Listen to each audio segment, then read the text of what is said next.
मित्रों, क्या आपको पता है इंग्लिश में ऑब्लिगेशन बाध्यता को कैसे एक्सप्रेस करते हैं? तो friends, today I am going to tell you how to express obligation. दोस्तों, इंग्लिश में ऑब्लिगेशन को शो करने के पास हमारे पास वी हैव टू वेज, हमारे पास दो वे हो गया। या तो हम इसको कह सकते हैं हैज टू या हैव टू, या फिर हम इसमें मस्ट का यूज कर सकते हैं, वी कैन यूज मस्ट। तो friends, we have two ways to show obligation, has to, have to या फिर मस्ट। अब let's see what is the difference और इनका यूज कैसे करें। तो फ्रेंड्स, जब हम कभी बाध्य होते हैं, बाध्यता बताने होती है, तो या तो आप हैज टू, हैव टू का यूज कर सकते हैं और या फिर आप मस्ट का यूज कर सकते हैं। तो let's see what is the difference, इन दोनों को कहाँ यूज करें, कैसे यूज करें, अब इस वीडियो में हम आगे देखने वाले हैं। So there is minor difference, so just watch this video carefully and use in your daily life. Okay friends, before I tell you, please subscribe the channel और अपने दोस्तों को ये शेयर करना ना भूलें। They should also know what exactly the difference between obligation को show करने के तरीके और इनमें जो has to, have to और must में क्या डिफरेंस है। Okay friends, तो friends I was just telling that has to, have to जब हम कहते हैं करना पड़ेगा, करना होगा, ओके जैसे हमको बाजार जाना होगा, इस प्रकार के सेंटेंस में हैज टू, हैव टू आता है और अवश्य जाना चाहिए इसमें आएगा मस्ट। तो एक तो बात ये हो गया डिफरेंस, करना पड़ेगा। अब देखिए फ्रेंड्स, करना पड़ेगा जब आ गया, इस सेंटेंस से पता चल जाएगा कि इसमें अगले वाले पे थोपा गया है, इम्पोज्ड है। तो अब देखिए इनमें डिफरेंस, ये जो ऑब्लिगेशन जो आ रहा है हैज टू, हैव टू में, ये आउटसाइड से आ रहा है। अभी आउटसाइड क्या है, इसका मतलब इसमें स्पीकर नहीं दे रहा है, जो बोलने वाला है वो आपको ऑब्लाइज नहीं कर रहा है, वो नहीं कह रहा है, कोई और कह रहा है आपको, तो हम लेते हैं हैज टू, हैव टू। और फ्रेंड्स, इसका सबसे बड़ा जो पॉइंट मैं बता रहा हूं, I am just going to tell you, इसमें नो चॉइस। अभी हम डिफरेंस के कुछ सेंटेंस देखने वाले हैं। We have no choice, has to, have to में कोई चॉइस नहीं होगी।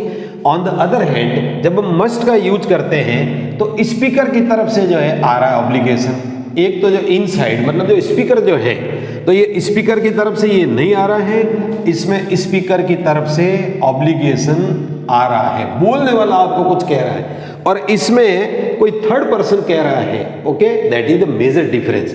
इसमें जो ऑब्लिगेशन स्पीकर की तरफ से आ रहा है, इसमें चॉइस होती है, इसमें चॉइस नहीं होती है। ओके फ्रेंड्स, अब जैसे फॉर एग्जाम्पल देखिए, let's write me an example. एक एग्जाम्पल देखते हैं, एक सेंटेंस देखते हैं। अब जैसे देखिए, यू मस्ट स्पीक इंग्लिश। अब फ्रेंड्स, बस ये अगर ये दो सेंटेंस आपने ध्यान से देख लिए तो आपको ऑब्लिगेशन चैप्टर जो है इट विल बी क्लियर। और एक मैंने लिखा you have to speak English, you have to speak English. Okay friends, there are two sentences, दोनों में ऑब्लिगेशन है। अब देखिए व्हाट इज द डिफरेंस, इनमें डिफरेंस किया है फ्रेंड्स। फर्स्ट वन में जो था you must speak English, you are obliged to. Okay, ये तो हमको पता चल गया, इसमें भी ऑब्लाइज्ड है, लेकिन इसमें जो आपको बोलनी चाहिए, अगर आप नहीं बोलोगे that is just different matter. क्या होगा वो दूसरी बात होगी, इसमें आपके पास चॉइस है। Okay, but in this sentence you have to speak English, आपको बोलनी ही पड़ेगी अंग्रेजी, इसमें बाध्य हो, इसमें आपके पास चॉइस नहीं है। There is no choice in this sentence but we can find choice in this one.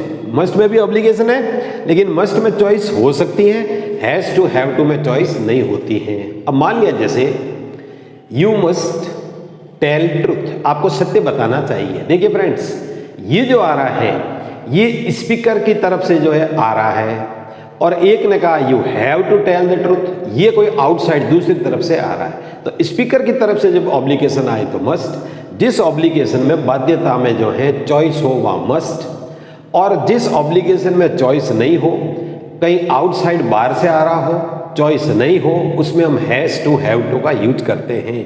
Okay, अब जैसे देखिए, let me explain, tell some sentences to you. जैसे मान लिया you have to attend the party.